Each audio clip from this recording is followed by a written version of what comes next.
औरंगाबाद में जो मामला हुआ था, एक दो लोगों पर जो हमला किया गया था, उस मामले में आज क्या कोर्ट में पहल हुई है? रौनकाबाद में जो हमला हुआ था, उस हमले में इनिशियली एफआईआर दाखिल हुई थी, एफआईआर नंबर 112/2025, जिसमें एक स्कूल के बच्चे के डिस्प्यूट के ऊपर से ये मामला पेश आया था, जिसमें सऊद नाम का एक छोटा बच्चा जब स्कूल जा रहा था तो उनका आपसी कुछ लड़ाई की वजह से 30 तारीख को यानी 30 जुलाई 2025 को सुबह में उनके बीच में तकरार हुई। तो उस बुनियाद पे फिर जो आरोपी क्रमांक 1 है मोहम्मद सैफ नाम से, उन्होंने जो फरियादी है तौसीफ़ उनके भाई जो शहबाज और अनीसुर रहमान उनके मामू, ये दोनों पे हमला किया। अनीसुर रहमान के उन्होंने चेस्ट पे हमला किया और जो शहबाज है उनके हाथ पे उन्होंने हमला किया एक चाइनीज़ चॉपर से। तो पुलिसों ने उनको अरेस्ट किया। हालांकि मामला जो है 30 तारीख को 3 बजे हुआ और एफआईआर जो 31 तारीख को रात में 1:05 पे दायर हुई और पुलिसों ने 1:45 बजे मोहम्मद सैफ को अरेस्ट किया। उसके बाद में जब कोर्ट के सामने पेश किया गया तो पुलिसों ने 7 दिन का पीसी मांगा और उसमें तफ्तीश के लिए कोर्ट ने कुछ दिनों की उसमें पीसी दी। अब इस मामले में जो है हम प्रोसिक्यूशन की तरफ से नहीं, कंप्लेनेंट की तरफ से है। और जब उनको रिमांड में लाया गया तो फर्स्ट रिमांड में उनकी तरफ से चाइनीज़ चॉपर हस्तगत किया गया और उसी के साथ साथ जो मोहम्मद सैफ है उसका छोटा भाई जो है मोहम्मद कैफ जाबिर, इसका भी नाम उसमें निष्पन्न हुआ, जिसको अब तक अटक करना बाकी है।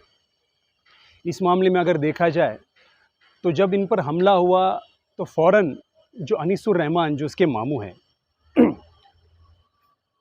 तो उनको मालेगांव की शिफा हॉस्पिटल में एडमिट किया गया और उसके अलावा जो मोहम्मद शहबाज हैं उनको मालेगांव में फरहान हॉस्पिटल में एडमिट करवाया गया। पर जो सीरियसनेस था और सीरियस इंजरी की वजह से मोहम्मद शहबाज जो है उनको नासिक फर्दर ट्रीटमेंट के लिए ले जाया गया। उनकी सीरियस कंडीशन बहुत ज़्यादा सीरियस होने की वजह से और दोनों पे उपचार वहाँ पर हुआ है। अभी तक उनको डिस्चार्ज नहीं मिला है। उनकी कंडीशन बहुत ही सीरियस है और मुमकिन है कि जो 307 का जो कलम लगा है ये 302 में भी तब्दील हो सकता है। तो अब तक उसमें कोई बेल दायर नहीं किया है, अब तक कोई उसमें बेल फाइल नहीं किया है। मुमकिन है कि कुछ दिनों में उसमें बेल फाइल हो, पर अब तक उसमें से किसी को भी डिस्चार्ज नहीं मिला है और आरोपी नंबर 2 यानी मोहम्मद कैफ का नाम उसमें निष्पन्न हुआ है। ये भी कल राजू मिलन नामी एक शख्स पर हमला हुआ और इस मामले में आज कोर्ट में क्या मामला था? राजू नामी जो शख्स है उनका आपसी मामला, उनकी फैमिली का एक डिस्प्यूट चल रहा था काफ़ी दिनों से।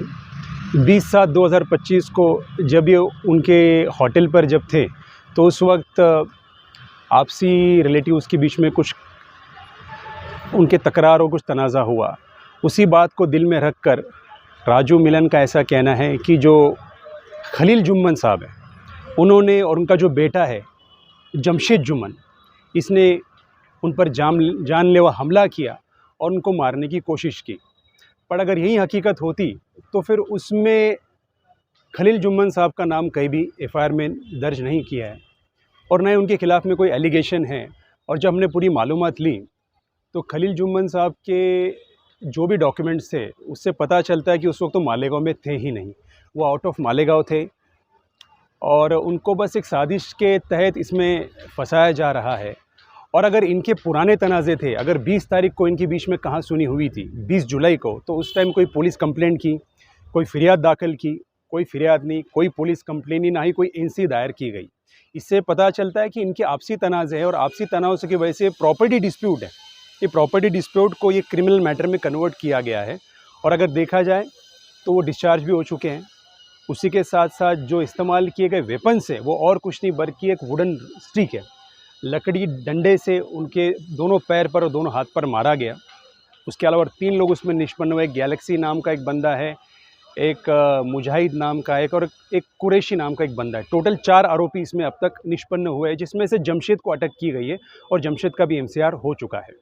देखिए, गुलिश्ता दिनों हमारे महाराष्ट्र के एजुकेशनल मिनिस्टर दादाजी भुसे, इन्होंने एक मानहानि का दावा संजय राजाराम राउत, जो कि शिवसेना के एक एमपी है, उनके खिलाफ़ दायर किया था। उसके खिलाफ़ में एक इशू प्रोसेस को रोकने के लिए एक रिवीजन ऊपर के कोर्ट में दाखिल किया गया। आज उस एप्लीकेशन पर सुनवाई है और उसमें यही मुद्दा उपस्थित किया गया है कि ये रिवीजन टेनेबल है या नहीं। उसको चैलेंज किया है संजय राजाराम राउत के एडवोकेट की जानिब से। पर हकीकत में ये मुद्दा टेनेबल है, मेंटेनेबल है और ये कंसिडरेबल भी है। इसीलिए आज इस पर सुनवाई होनी है और आज हम दादा भुसे साहब की तरफ से उसमें पैरवी करने वाले हैं और आज इस पर मुमकिन है कि आज ही आर्ग्यूमेंट हो और आज ही इसमें सुनवाई भी हो।